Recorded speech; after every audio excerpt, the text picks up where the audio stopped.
بسم الله الرحمن الرحیم. لومړي سر کې خو ټولو هیوادوالو ته سلامونه او نیکې هیلې. په دې هیله چې ټول روغ جوړ اوسئ، خوشحاله اوسئ.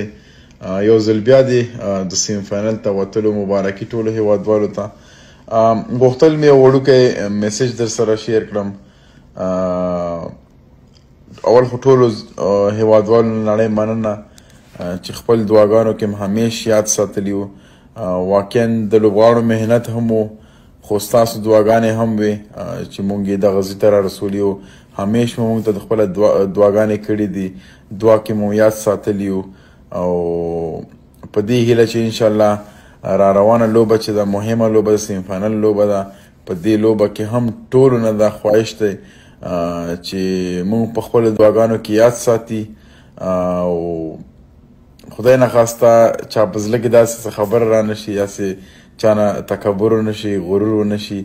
او انشاءالله د مونږ به کوشش هم دی، ټولو لوبډلې به کوشش هم دی چې په میدان کې 100% نه 200% خواري محنت وکړو او دغه بریاوې خپل هیواد ته راوړو.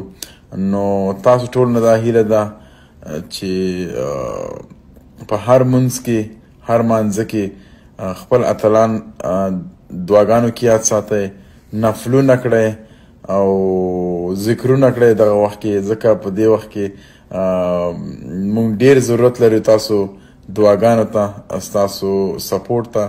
نو انشاءالله په میدان کې به زمونږ پوره کوشش وي. نو غوښتل مې یو وړه دغسې ویډیو در سره شیر کړم تر څو مونږ وکولی شو چې نورې لوبې هم وګټو او مخکې لاړ شو. نړۍ مننه. خدای مو چې هر چیرته یاستئ خوشحاله او کامیابه لره.